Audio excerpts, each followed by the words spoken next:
은혜 받으실 하나님의 말씀은 신약성경 디모데후서 3장 1절로 5절 그리고 10절로 17절까지 말씀입니다.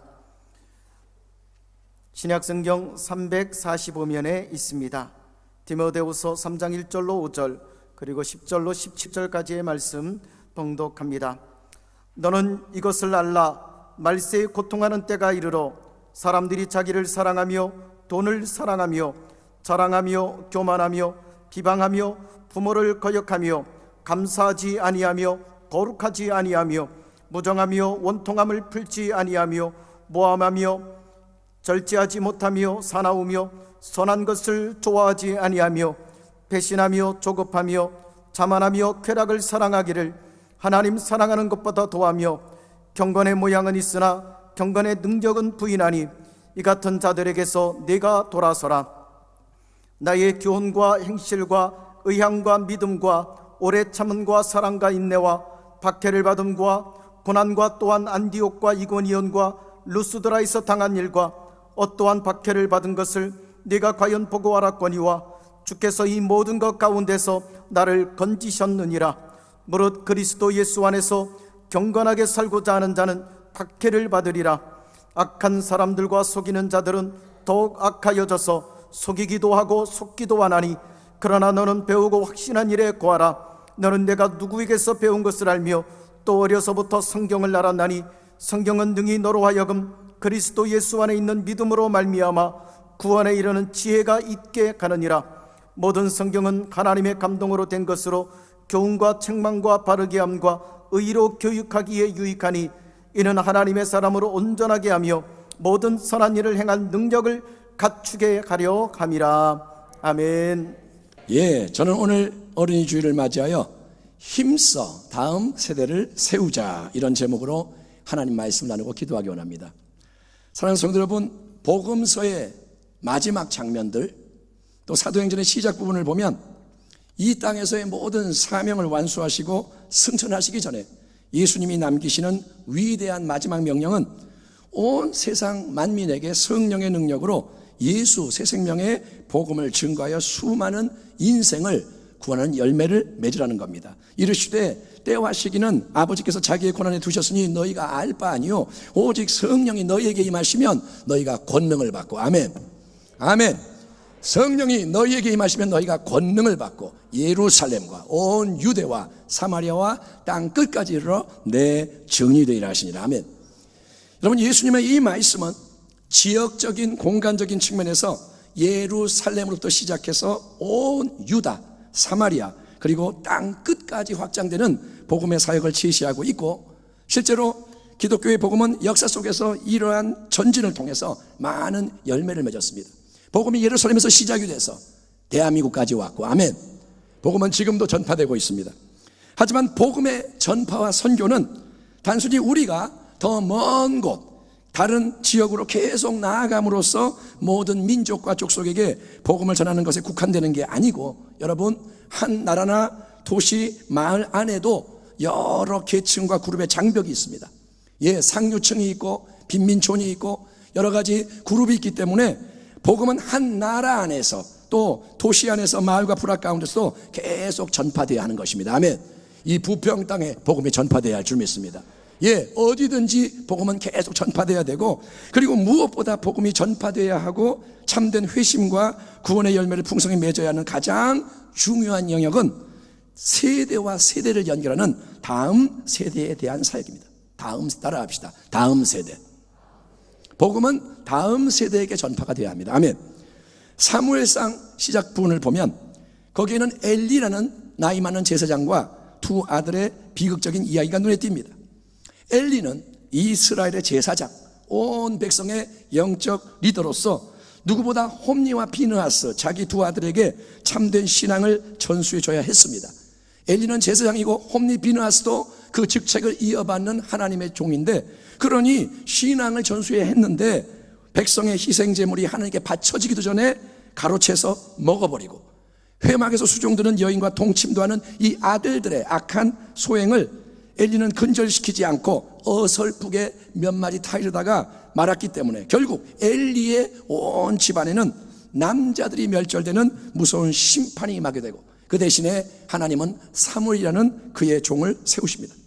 사무엘, 어릴 때부터 하나님께 바쳐졌고 평생을 하나님께 충성하시는 위대한 신앙의 사람입니다. 구약의 신앙 좋은 사람의 대표적인 예가 사무엘이에요.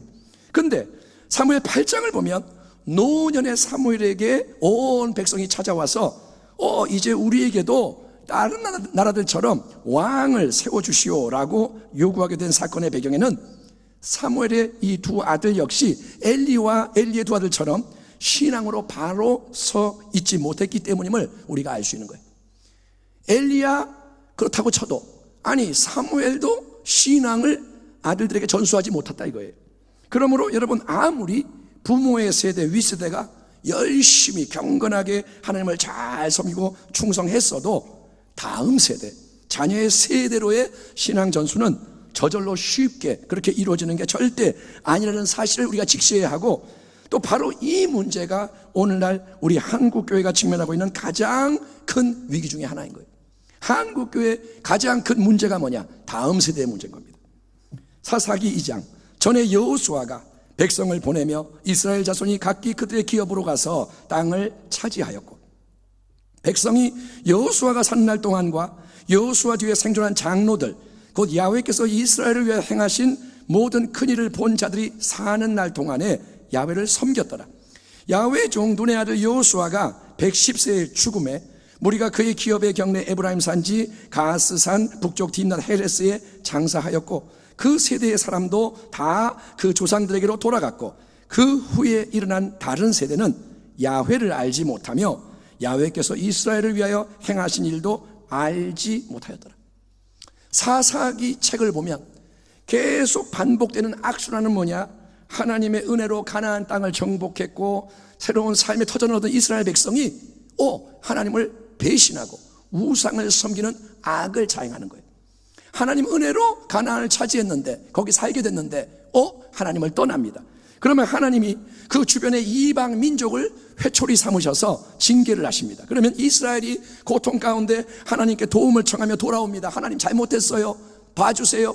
그러면 하나님이 긍휼히 여기셔서 강력한 사사를 세워서 외세의 억압으로부터 구원을 해주시면 이스라엘 백성이 또 금방 하나님의 은혜를 잊어버리고 다시 우상 숭배와 죄에 빠짐으로써 징계를 받고, 그러면 또 하나님 도와주세요, 잠시 돌아왔다가 해방되면 또 죄를 지며 모든 게 그 속에서 점점점 더 무너지고 망하는 쪽으로 움직이는 거예요. 악순환, 자꾸 망하는 거예요.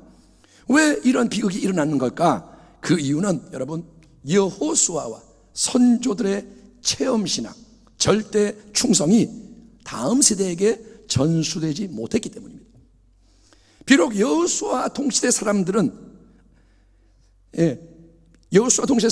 살아계신 전능하신 하나님이 늘 함께 하시는 것을 경험을 했습니다. 모든 걸 도와주시는 거예요. 아멘. 아멘 합시다. 아멘. 여호수아는 매일 하나님을 만나는 거예요. 동시대 사람들은 맨날 하나님을 찬양하고 하나님 인도로 살아가고, 그래서 은혜를 누리고 그 신앙으로 끝까지 승리를 했지만, 비록 여호수아와 그 시대는 승리했지만 그거를 직접 보지 못한 자녀, 손자들, 이 세대들은 권위자들이 살아있는 동안에는 딴짓을 안 하고 시킨 대로 잘 따라 했기에 신앙생활을 잘하는 것처럼 보였을지라도, 이제 윗세대가 다 세상을 떠나고 자기들이 그 위치에서 결정하고 행하는 주역이 됐을 때 참된 믿음, 하나님을 체험하고 사랑하는 살아있는 신앙이 마음에 뿌리를 내리지 못했기 때문에 이스라엘 다음 세대는 하나님을 모르는 세대로서 인간의 길, 세상의 길, 우상의 길을 달려가며 심판의 고난과 멸망을 자초했던 겁니다. 그런데 여러분, 바로 이런 안타깝고도 두려운 일이 지금 이 나라, 이 민족 가운데서도 아주 빠르게 계속 진행되고 있는 겁니다. 한동안 우리 한국교회는 큰 부흥과 성장을 경험을 했고, 전 세계 교회가 그 비결을 배우기 위해 우리나라로 몰려왔었습니다. 어떻게 해야 부흥을 하나요? 어떻게 해야 기도를 하나요? 어떻게 해야 기적이 일어나나요? 한국교회로 와서 배우고 돌아가고 막 그랬습니다. 물론 우리는 비만이 건강이 아니듯이 무조건 외적인 양적 성장이 좋은 거고 축복이라고 주장할 수가 없고, 그런 성장이 과연 무슨 기초 위에서 어떤 방법으로 이루어진 것인가를 돌아봐야 합니다. 하지만 부인할 수 없는 사실은 한국 교회 안에 큰 은혜가 역사를 했고, 아멘. 한국은 은혜를 받은 거예요. 축복이 임한 거예요. 아멘. 그래서 많은 선한 하나님의 역사가 일어났습니다. 과거에 기도원에 올라가면 암이 뚝뚝 떨어지는 거예요. 예배드리다가 피를 토할 때 보니까 암이 떨어져 나가고, 그런 일들이 많이 일어난 게 뭐냐? 하나님의 은혜라는 거예요. 아멘. 하지만 오늘날 우리의 교회들은 큰 위기를 맞이한 지 오래고, 특별히 그 위기는 우리의 다음 세대가 사라지고 약해지는 위기. 지금 많은 교회는 여러분, 어른들을 위한 예배와 사역은 아직 있지만, 여러분, 교회 학교가 아예 없는 그런 경우가 많습니다. 한 50% 이상 더 많은 교회가 교회 학교가 아예 없어요. 왜? 애들이 없으니까, 운영이 안 되니까. 여러분, 또 아직 교회 학교를 운영하고 있는 교회들도 또 급격하게 출석 인원이 줄어드는 것을 바라보면서 탄식할 뿐 대책이 없는 거예요. 야, 이거 주네, 어떡하지? 근데 방법이 없는 거예요. 교회 학교 아이들이 점점 줄어드는 이유는 여러 가지죠. 아이를 안 낳는 저출산, 범국가적인 문제라고 계속 나옵니다. 이것은 단순한 문제가 아니라 이 나라가 망하느냐 사느냐 그런 문제입니다. 그래서 말합니다. 외국 사람들 데리고 와야 된다. 노동력이 없으면 다 무너지고, 또 교회에 대한 사회 전반의 인식이 안 좋아요. 기독교를 욕하고 교회를 욕하고 그런 게 막 퍼져 있으니 세상 환경 상황, 아이들 전도에 매우 불리한 게 문제입니다. 옛날에는 교회가 최고였습니다. 제가 아이였을 때, 청소년이었을 때 교회가 최고입니다. 교회 가면 먹을 거 주죠. 교회 가면 재미있는 거 배우죠. 여러 가지 친구도 많고, 교회 가면 아무튼 좋은 거예요. 그래서 너도 나도 교회에 나갔고, 교회가 북적북적했습니다. 교회에서 기억이 납니다. 전도한다고 북치면서 막 밖에 나가면 애들이 쫓아와요. 그랬습니다. 하지만 이제는 세상이 교회보다 모든 보이는 것에 앞서 있어서 먹음직한 것, 보암직한 것, 지혜롭게 할 만큼 탐스러운 것, 육신의 정욕, 안목의 정욕, 이생의 자랑을 만족시키는 세상 것을 쫓아가는 것에 시간과 에너지와 자원을 다 빼앗기는 시대이기 때문에 일반적으로도 전도하는 게 어렵고, 어른도 전도하기가 어렵고, 특별히 교회학교 다음 세대도 자꾸 무너지고 약해지는 겁니다. 이런 세상의 풍조에 대해서 사도 바울은 이미 2000년 전에 마지막 때에 대한 깊은 영적인 통찰 속에서 이렇게 경고하고 있습니다. 너는 이것을 알라. 말세에 고통하는 때가 이르러. 이 내용을 한번 들어보세요. 지금 똑같아요.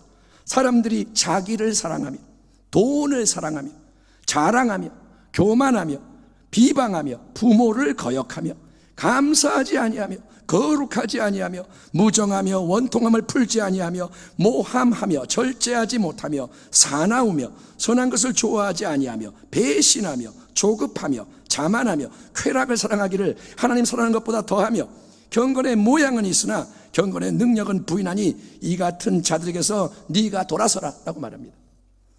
지금 우리는 1년 넘게 우리를 옥죄는 코로나 사태로 인해서 많이 힘들어하고 있습니다. 개인도 힘들고 가정도 힘들고 다 힘들어요.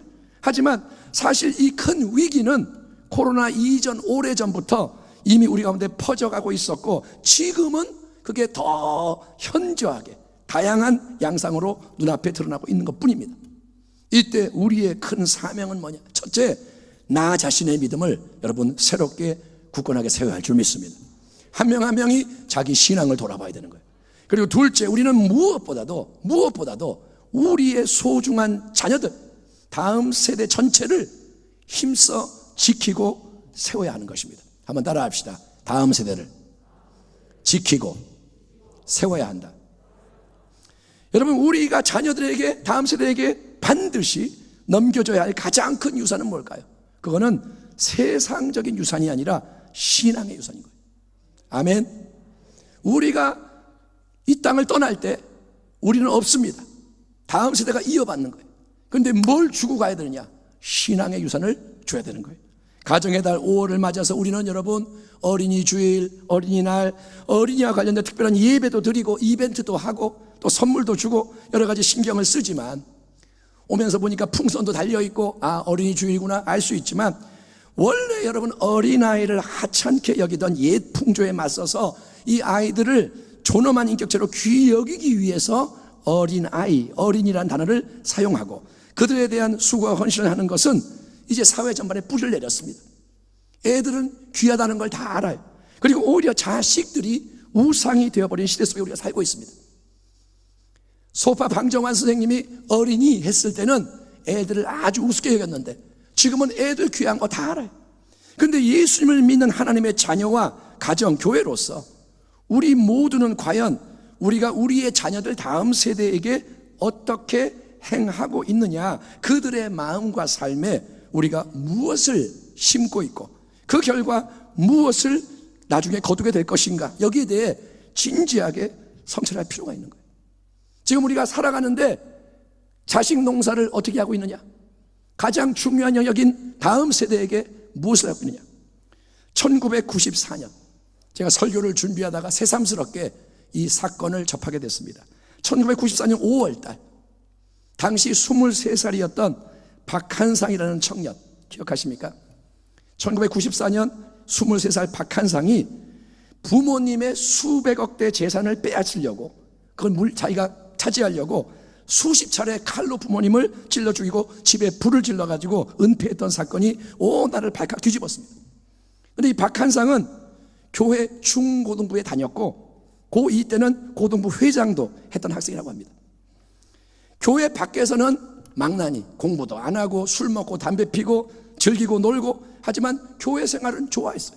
착실하게 교회 다녔고 수련회를 통해서 자기의 삶을 회개하고 변화되고자 하는 체험도 한 거예요. 은혜를 받은 거예요. 그런 경험도 있어요. 그런데 박한상이 고3이 됐을 때 교회의 장로님이고 부장교사였던 박한상의 아버지가 갑자기 뭐라냐, 야 너는 고3이니까 이제 교회 가지 마, 너 공부해, 너 지금부터는 교회 못 가, 좋은 대학 들어가고 그 다음에는 마음대로 교회 다녀. 아버지가 갑자기 태도를 바꾸고 강요를 하는 거예요. 그리고 집도 강북에서 강남으로 이사를 가버리고 여러 가지 제재를 가했는데, 물론 아버지 장로님의 뜻은 뭐냐, 아들 잘 되라고 그렇게 한 거예요. 그리고 아들을 위해 참 많이 노력을 했습니다. 이 아들이 여러 가지 미흡하고, 그러니까 아버지가 잘 되라고 하는 건 맞아요. 그런데 이 모든 게 부모에 의해 차단되고 통제당하게 된 박한상은 문제가 있는 그 심성이, 그 모든 상황을 이겨내지 못하고 방황의 늪으로 점점 더 빠져들어가다가 도피 유학을 가고 거기서 도박으로 빚을 지고 돌아와서 갈등 끝에 부모님을 결국 살해하는 희대의 살인마 페류나가 되고 만 거예요. 다시 한번 강조하지만 여러분, 박한상의 장로 아버지는 아들을 사랑했고 큰 맏아들, 큰 기대를 품고 있었고 기대에 못 미치지만 어떻게든 이놈을 사람 만들어 보려고 잘되게 하려고 많은 애를 쓴 게 사실입니다. 아버지는 아들 잘 되라고 그렇게 한 거 맞아요. 하지만 중요한 것은 무엇이 최우선이냐, 어떤 기초와 목적을 위해서 어떤 씨를 심느냐, 이게 중요한 거예요.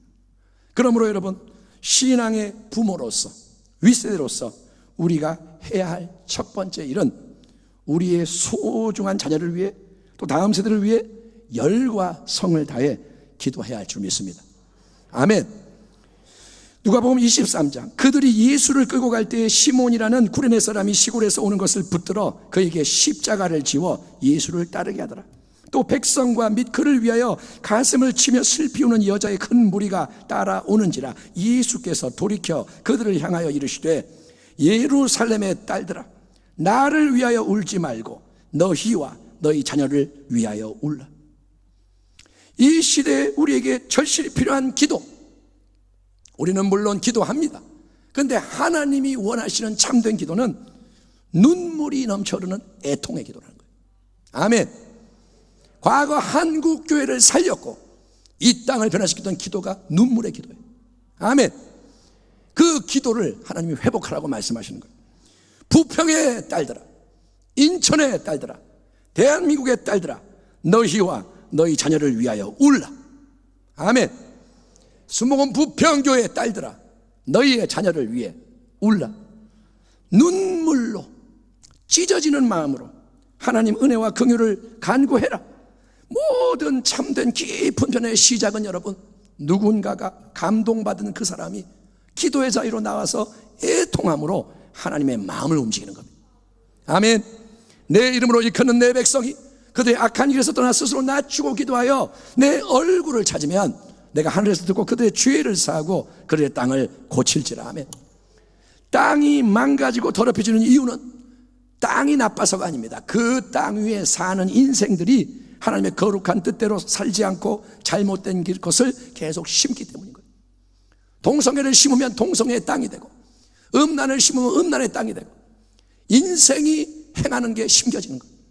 그것을 바꾸기 위해서 우리에게 하나님이 명하시는 첫 번째 일은 하나님 앞에서 죄악을 회개하고 새 은혜를 간구하는 애통함이 넘쳐나게 하라는 것입니다. 아멘. 아멘. 우리가 그걸 잃어버린 지 오래됐습니다. 애통이 뭔지를 잃어버렸습니다. 온 세상을 뒤흔드는 위기의 태풍, 코로나가 뭐냐? 하나님이 흔드는 거예요. 이 위기 앞에서 여러분, 나라를 위해, 민족을 위해, 모든 교회를 위해 하나님의 얼굴을 찾으며 애통하는 기도를 해야 할 뿐 아니라, 아멘. 하나님은 누군가가 그걸 하라는 거예요. 지금 깨닫는 자가, 마음이 찔리는 자가 나라를 살려주십시오. 민족을 불쌍히 여기십시오. 교회들을 깨워주십시오. 하나님은 기도하라는 거예요. 그뿐 아니라 하나님은 특별히 우리의 자녀들과 다음 세대를 위해서도 힘써 기도하라고 하시는데, 여러분, 오늘 이후로 그런 기도에 5분이라도 10분이라도 매일 더 헌신하는, 아멘, 일단은 순종하기를 축원합니다. 내가 기도를 1시간, 2시간, 3시간 못해도 일단 이 말씀 듣고 마음에 순종하여 5분이라도 무릎을 꿇으라는 거예요. 그리고 하나님 도와주세요. 아멘. 그렇게 기도하는 부모의 세대, 윗세대가 되기를 축원합니다. 한번 따라합니다. 시작하면 하나님이 도우신다. 아멘. 내가 5분 기도할 마음이 있어 기도를 하면 하나님은 그 5분이 10분이 되게 하십니다.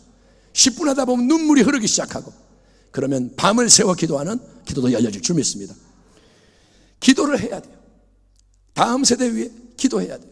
또 기도하는 것과 더불어 다음 세대를 세우기 위해서 요구되는 것은 다음 세대에게 태도와 언행의 모범을 보여야 한다는 거예요. 따라합시다. 태도로, 언행으로 모범을 보이자. 박준상의 아버지 장로님도 그랬지만, 대학 진학 같은 중요한 일을 직면하게 되면 우리 자녀가 이제 잘하잖아요. 근데 고3이 딱 되면 부모나 어른들이 자녀들에게, 야, 너 이제 고3이니까 교회 가지 말고 공부해. 아니면 예배만 아주 짧게 드리고 학원 가서 공부하고 거기 올인해 라고 주문하기가 쉽습니다. 그러면서 덧붙이는 말이 뭐냐? 야, 기도는 내가 많이 할게. 기도는 내가 할게. 부모가 너 대신에 기도할 테니까 나중에 너는 좋은 대학 합격하고 나면 그때 다시 열심히 신앙생활 해. 그러나 그게 뭐냐 하면 신앙과 언행의 불일치라는 거예요. 그리고 문제는 뭔지 아세요? 걔가 좋은 대학 가게 되면 신앙생활 안 해요. 신앙을 이미 잃어버렸어. 그게 회복하는 게 쉽지 않다 이거예요. 대학에 딱 가면 세상 문물이 확 밀려옵니다. 부모님은 옆에 없고, 그러면 떠내려가는 거예요. 물론 부모님이나 윗세대가 자녀를 위해 다음 세대 위해 기도하는 게 중요합니다. 우리가 기도해야 됩니다. 그러나 자녀와 다음 세대는 기도를 안 하고 그들 대신에 기도하는 게 아니라는 거예요. 이해되시죠? 애들은 기도하지 마, 내가 할게. 그게 아니라는 거예요. 여러분, 자녀와 다음 세대가 함께 기도하는 거예요. 아멘. 너도 기도해, 나도 기도할 거야. 아멘. 그거지. 너는 가만히 있고 공부만 해, 내가 기도할게. 이게 아니고 네가 기도하고 나도 기도하고, 그래서 더 큰 은혜의 힘을 이 아이가 공급받아서 굳건하게 설 수 있도록 부모의 세대, 윗세대가 기도를 하면서 삶의 모든 언행으로 신앙의 본을 보여줘야 하는 거예요. 왜냐하면 사람은 감동을 받아야 변화가 됩니다. 아멘. 사람은 감동을 받아야 움직이는 거예요. 짐승은 때리면 움직이지만 사람은 껍데기만 그럴 뿐 속이 안 바뀌면 움직이지 않습니다. 오늘 디모데후서 3장 본문 보면 사도 바울이 마지막 때의 온갖 미혹과 위험에 대해 경고를 한 다음에 영적 아들 사랑하는 디모데에게 이렇게 말씀합니다. 나의 교훈과 행실과 의향과 믿음과 오래 참음과 사랑과 인내와 박해를 받음과 고난과 또 안디옥과 이고니온과 루스드라에서 당한 일과 어떠한 박해를 받은 것을 네가 과연 보고 알았거니와 주께서 이 모든 것 가운데서 나를 건지셨느니라. 무릇 그리스도 예수 안에서 경건하게 살고자 하는 자는 박해를 받으리라. 악한 사람들과 속이는 자들은 더욱 악하여져서 속이기도 하고 속기도 하나니, 그러나 너는 배우고 확신한 일에 거하라. 너는 네가 누구에게서 배운 것을 알며. 아멘. 더베와 루스트라 지역에 살고 있던 디모데는 헬라인 이방인 아버지와 유대인 어머니 사이에 태어난 청년입니다. 어머니는 유대인, 아버지는 이방인. 그리고 사도 바울의 첫 번째 선교 여행을 통해서 복음을 듣게 됐고 구원을 받았습니다. 이후에 사도 바울이 두 번째 선교 여행을 진행하면서 다시 그 지역에 왔을 때 많은 사람들부터 칭찬을 받고 있던 디모데는 사도 바울의 제자로 발탁이 돼서 줄곧 바울을 이제 수행해 왔는데, 여러분 30여 년이 지난 그런 시점, 디모데 우선은 뭐냐? 30년이 훨씬 넘은 그런 마지막 시점에서 바울이 당시 에베소에서 사역하고 있던 디모데에게 그가 최측근으로서 항상 지켜봤던 자기의 지난 삶의 모습에 대해서 회상을 하면서, 사랑하는 영적 아들 디모데야, 너는 나 바울이 항상 어떤 가르침을 나눴고 내가 어떤 의향을 품고 어떤 마음으로 어떻게 행동했으며 내가 무사람 앞에서 오래오래 참고 사랑을 베풀고 복음을 전하려고 많은 박해와 고난을 당했으나 항상 주님이 함께 하시고 도와주셔서 모든 어려움을 통과하고 승리한 것을 옆에서 생생히 보았고 알고 있지 않느냐? 예수 그리스도 우리 주님 안에서 경건하게 살고자 하는 참된 성도는 모두 박해를 받을 수밖에 없단다. 그게 하나님 나라의 진리요 예수 그리스도께서 앞서가신 십자가의 좁은 길이기 때문이다. 너는 내가 너에게 일관된 태도와 일관된 말과 행동을 보여준 모든 것을 통해서 하나님의 뜻과 길이 무엇인지를 잘 배우지 않았느냐? 그러니 그렇게 배운 진리 안에 굳건하게 살아. 내가 모범을 보여준 모든 것에서 벗어나지 말고 예수님의 영광에 동참하기 원하는 자가 반드시 걸어야 하는 거룩한 고난의 길을 끝까지 잘 걸어라. 아멘. 이게 사도 바울이 신앙의 영적 아비 윗세로서 디모데에게 전하는 말인 거예요. 디모데야, 나는 경주를 마칠 때가 됐다. 나는 이 땅에서 내 사명을 다했고 이제 예수님께로 간다. 이제는 네 차례다. 나의 바통을 이어받고 너는 나의 길을 달려와라. 아멘. 이게 바울의 당부인 거예요. 하지만 디모데에게 신앙의 모범이 되는 사람은 사도 바울 한 사람만이 아니었습니다. 내가 밤낮 간구하는 가운데 쉬지 않고 너를 생각하여 청결한 양심으로 조상적부터 섬겨온 하나님께 감사하고 네 눈물을 생각하여 너 보기를 원함은 내 기쁨이 가득하게 하려 함이니 이는 네 속에 거짓이 없는 믿음이 있음을 생각함이라. 이 믿음은 먼저 네 외조모 로이스와 내 어머니 유니게 속에 있더니 네 속에도 있는 줄을 확신하노라. 아멘. 할머니도 신앙의 사람, 어머니도 신앙의 사람, 디모데 너도 참된 믿음이 있구나. 아멘. 이처럼 신앙은 한 세대에서 머물면 안 되고 계속 다음 세대로 전수돼야 좋은 열매가 나오는 겁니다. 그러므로 우리 순복음 부평교회 성도 여러분은 신앙의 부모와 윗세대로서 거룩한 소원을 마음에 품고 다 함께 복된 신앙의 유산을 전수하는 참된 성공자 되기를 축원합니다. 아멘. 인생의 성공이 뭐냐? 돈 많이 버는 게 아닙니다. 인생의 성공이 뭐냐? 높은 자리에 올라가는 거 아닙니다. 인생의 참된 성공, 다음 세대를 세우는 것. 아멘. 사실 신앙의 양육, 신앙의 전수는 교회 학교 교역자나 교사들에게 맡기면 끝나는 일이 아닙니다. 여러분 그걸 이제 깨달으셔야 돼요. 신앙을 주는 거는 목사님 전사님 수고해 주세요, 그게 아니고 가장 큰 일차적 책임을 져야 하는 사람은 부모인 거예요. 부모. 내 자식 신앙은 내가 책임을 져야 되는 거예요. 아멘. 우리 자녀가 보세요. 교회 학교 와서 예배드리고 교제하는 시간은 일주일 168시간 중에서 주일날 1시간 내지 2시간 뿐이에요. 여러분 자녀 중에 초등학생이 맨날 기도하러 교회 오는 아이 있어요? 별로 없잖아요. 그러니까 대부분은 뭐냐? 어른하고 똑같이 일주일에 한 번 나와서 1시간 내지 2시간 교회에 머물다 가는 거예요. 그 짧은 시간, 일단은 그 시간에 잠시 예배드리고 뭔가 배우고 나누는 거라도 열심히 해야죠. 어떻게 하든 여러분 교회 데리고 와야 되고 교회에서는 잘 가르치고 섬겨야 되고. 왜냐? 우리에게 주어진 소중한 기회가 그거니까. 그게 지금 하나님 주신 기회니까. 하지만 여러분 그것만으로는 자녀들과 다음 세대 신앙을 든든히 세우는 게 불가능합니다. 일주일 168시간 중에 1시간 2시간 교회 나오는 걸로는 신앙 못 세웁니다. 왜냐? 세상의 풍조와 힘이 온통 다음 세대를 휩쓸고 있기 때문인 거예요. 애가 교회에서 예배드리고 집에 가면 이제 뭐 하느냐? 그게 중요한 거예요. 학교 가면 뭐 하느냐? 친구들과 있을 때 뭐 하느냐? 그게 중요한 거예요. 그렇기 때문에 우리는 첫째, 다 함께 애통하기를 축원합니다. 아멘. 울어야 돼요. 하나님 도와주세요. 이 상황을 어떻게 할 수가 없어요.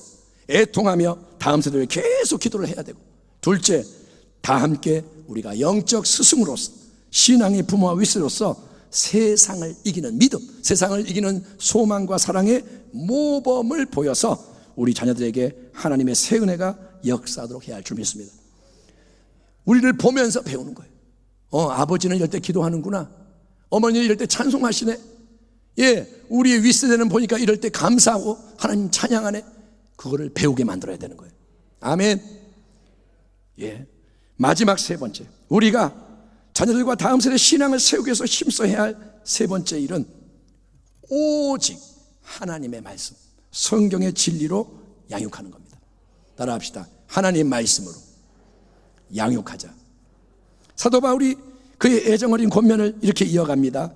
디모데, 너는 또 어려서부터 성경을 알았나니 성경은 능히 너로 하여금 그리스도 예수 안에 있는 믿음으로 말미암아 구원에 이르는 지혜가 있게 하느니라. 모든 성경은 하나님의 감동으로 된 것으로 교훈과 책망과 바르게 함과 의로 교육하기에 유익하니 이는 하나님의 사람으로 온전하게 하며 모든 선한 일을 행할 능력을 갖추게 하려 함이라. 아멘. 부모로서 또 윗세대로서 우리는 자녀들에게 또 다음 세대에게 좋은 것을 물려주시는 마음이 있어요. 자녀니까 사랑해, 다음 세대니까 아끼는 마음이 있어요. 근데 우리가 물려줘야 할 최고의 유산은 이미 말했지만 세상의 부나 명예나 실력, 인맥, 자원이 아니고 우리가 물려줘야 할, 반드시 물려줘야 할 유산은 신앙의 유산인 거예요. 동의하십니까? 예, 정말 솔직히 그걸 돌아보세요. 내가 그거를 정말 원하는가? 네 소원이 뭐냐? 예, 내 자녀가, 다음 세대가 신앙으로 빛나게 원합니다. 그게 정말 내 소원인가? 이걸 돌아봐야 돼요. 여러분, 하나님이 아브라함의 하나님으로만 끝나면 안 되고 하나님은 이삭의 하나님이 되셔야 하는 거예요. 그리고 그 하나님은 야곱, 이스라엘의 하나님이 되셔야 하는 거예요. 아멘.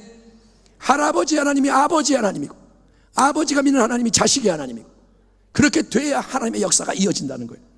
그러기 위해서는 가장 중요한 게 여러분, 성경 말씀이 우리 자녀와 다음 세대의 마음 중심에 심겨지는 거예요. 아멘.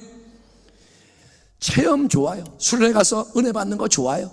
예, 누군가 도전해 주는 거 좋아요. 저 사람 내 모델이야. 좋아요. 하지만 그거는 금방 식어버려요. 박한상 은혜 받았어요. 예, 수련회 때 눈물 흘렸어요. 근데 그걸로 안 된다는 거예요. 여러분, 더 중요한 거는 하나님의 말씀인 성경에 깊이 뿌리를 내는 신앙인 거예요. 말씀 신앙. 아멘. 예, 성경에 대해서 사도 바울이 네 가지를 말합니다. 첫째, 모든 성경 말씀은 하나님의 감동, 성령의 역사하심으로 쓰여진 말씀이다. 그래서 성경 말씀은 영원한 말씀인 거예요. 그리고 그 속에는 우리가 볼 때는 어리석어 보이지만 하나님의 생명, 하나님의 능력, 우리에게 필요한 모든 좋은 게 충만하게 담겨 있다는 거예요. 여러분, 이 속에 하나님의 보물이 담겨 있는 거예요. 아멘.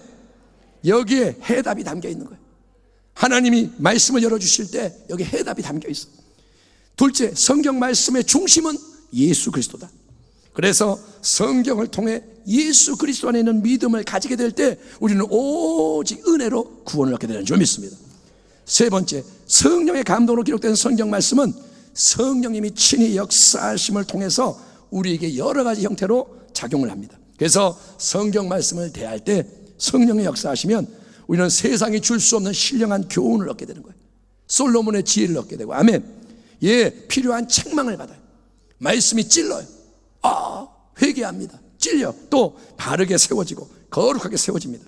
그래서 하나님의 성경 말씀을 통해 이루기 원하시는 최종 결과가 뭐냐? 그거는 우리 한 사람 한 사람이 하나님의 사람으로 온전하게 세워져서 하나님의 마음속에 예비되어 있는 모든 선한 일을 행할 수 있는 능력을 갖추게 하시는 거예요.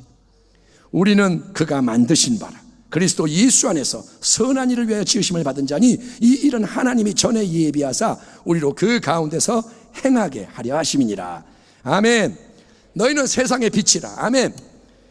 이같이 너희 빛이 사람 앞에 비치게 하여 그들로 너희 착한 행실을 보고 하늘에 계신 너희 아버지께 영광을 돌리게 하라. 아멘. 그러므로 우리는 여러분 세상의 지식보다 하나님의 말씀으로 우리 자녀들이 채워지게 해야 돼요. 애들에게 그렇게 말하잖아. 너 영어 단어 많이 외워. 이런 거 많이 외워놔. 여러분 근데 하나님 말씀을 외워야 돼요. 우리는 지금 말씀 암송하는 거 힘들잖아요. 우리 교역자들이 지난주 화요일 날 말씀을 시험을 봤습니다. 26개 말씀을 다 썼어요. 근데 하는 말이 뭐냐? 힘들다. 잘 안 돼요. 그게 뭐냐? 나이를 먹고 외우려면 안 외워지지만 어릴 때, 아멘. 어릴 때 아이들에게 암송하게 하면 평생 그 말씀이 배어 있는 거예요. 아멘. 말씀을 묵상하는 걸 가르쳐줘야 되는 거예요. 유대인들은 계속 말씀을 가르치는 거예요. 컴퓨터 게임에 빠져있고 애들 맨날 세상 문화에 빼앗기지 말고, 지금 애들이 마음이 어디가 있느냐? 하나님 말씀에 가 있지 않잖아요. 다른 데 가 있잖아요. 그거를 우리가 하나님 말씀 안으로 들어오도록, 아멘. 이게 우리의 중요한 사명이고 이게 가장 치열한 영적 전쟁인 거예요. 애들은 거부할 거예요. 왜 그래? 싫어. 그런데 성령의 능력을 덧입고 사랑을 가지고 하나님 지혜를 가지고 우리가 나아갈 때 하나님이 역전을 이루실 줄 믿습니다. 지금 우리 눈앞에 보여지는 현실은 성도 여러분 참 어둡고 암담하고 참담합니다. 나라 민족이 위태롭고 교회들이 무너지고 있고 가정들도 무너지고 다음 세대가 사라지고 우리나라 교회 중에 80% 90%가 교회학교 주일학교가 없고 청소년, 여러분 이거 청소년 대학생 중에 복음 화율이 3%가 무너졌다. 이게 뭐냐? 100명 중에 청소년 대학생 중에 예수 믿는 사람이 3명밖에 없다는 거예요. 충격적입니다. 인간적으로 소망이 없어. 어떻게 하다 여기까지 왔느냐? 그러나 하나님은 소망의 하나님이신 거예요. 인간적으로 소망 없습니다. 그런데 하나님이 계시다는 거예요. 그 하나님은 우리에게 우리의 다음 세대를 다니엘과 세 친구의 위대한 세대로 새롭게 일으켜 세우라, 이렇게 명령하시는 겁니다. 다니엘은 뜻을 정하여 왕의 음식과 그가 마시는 포도주로 자기를 더럽히지 아니하리라 하고 자기를 더럽히지 아니하도록 환관장에게 구하니 하나님이 다니엘로 하여금 환관장에게 은혜와 긍휼을 얻게 하신지라. 그가 그들 다니엘과 세 친구의 말대로 열흘 동안 시험하더니 열흘 후에 그들의 얼굴이 더욱 아름답고 살이 더욱 윤택하여 왕의 음식을 먹는 다른 소년들보다 더 좋아 보인지라. 그리하여 감독하는 자가 그들에게 지정된 음식과 마실 포도주를 제하고 채식을 주니라. 하나님이 이 네 소년에게 학문을 주시고 모든 서적을 깨닫게 하시고 지혜를 주셨으니 다니엘은 또 모든 환상과 꿈을 깨달아 알더라. 왕이 말한 대로 그들을 불러들일 기한이 찼으므로 환관장이 그들을 느부갓네살 앞으로 데리고 가니 왕이 그들과 말하여 보매 무리 중에 다니엘과 하나냐와 미사엘과 아사랴와 같은 자가 없으므로 그들을 왕 앞에 서게 하고 왕이 그들에게 모든 일을 묻는 중에 그 지혜와 총명이 온 나라 박수와 술객보다 10배나 나은 줄을 아니라 다니엘은 고레스 왕 원년까지 있으니라. 아멘. 다니엘은 왕들이 바뀌고 제국이 바뀌어도 하나님과 함께 빛나는 거예요. 아멘. 적대적인 세상 속에 하나님은 다니엘을 붙잡으시고 사용하시는 거예요. 아멘. 거대한 세상의 지혜와 능력과 방법과 자원으로 이길 수 없습니다. 세상을 영어로 못 이깁니다. 영어 더 잘하는 불신자가 많아요. 돈으로 못 이깁니다. 돈 많은 세상 사람이 더 많아요. 여러분, 세상을 이기는 능력은 오직 믿음입니다. 아멘. 하나님을 참되게 믿어야 돼요. 아멘. 우리가 먼저 하나님을 잘 믿어야 돼요. 그 믿음이 먼저 회복이 되기를 축원합니다. 코로나 시대에 믿음을 바꾸기를 축원합니다. 그 믿음으로 우리 모두가 간절히 힘써 애통하며 기도하고 선한 모범을 보여주며 엄마 달라졌네? 아빠 달라졌네? 우리 자녀가 놀래게. 아멘. 엄마 보니까 예수님이 느껴지네? 아멘. 그런 말을 듣기를 축원합니다. 그리고 하나님의 진리 말씀을 교회에서뿐 아니라 가정에서 함께 가르치는 가운데, 양육하는 가운데 적대적인 세상 속에서 찬란하게 빛났던 다니엘과 친구들의 새로운 다음 세대가 우리 모든 자녀들 가운데 분연히 깨어나고 일어나서 우리가 경험한 것보다 더 크고 놀라운 은혜의 영광을 향해 전진하는 모습을 보게 되기를. 비록 눈앞에는 보이지 않지만 믿음으로 바라보고 아멘 나아갈 때 그 일이 반드시 이루어지기를 축원합니다. 기도하겠습니다. 하나님 아버지, 힘써 다음 세대를 세우라 주님 말씀하시니 순종하게 하여 주시옵소서. 가장 중요한 일에 집중하게 하여 주시고, 하나님 우리가 우선순위를 바로잡게 하여 주시고, 순복음 부평교회가 다음 세대를 세우는 교회로 일어나게 하여 주시옵소서. 예수님의 이름으로 감사하며 기도하옵나이다. 아멘.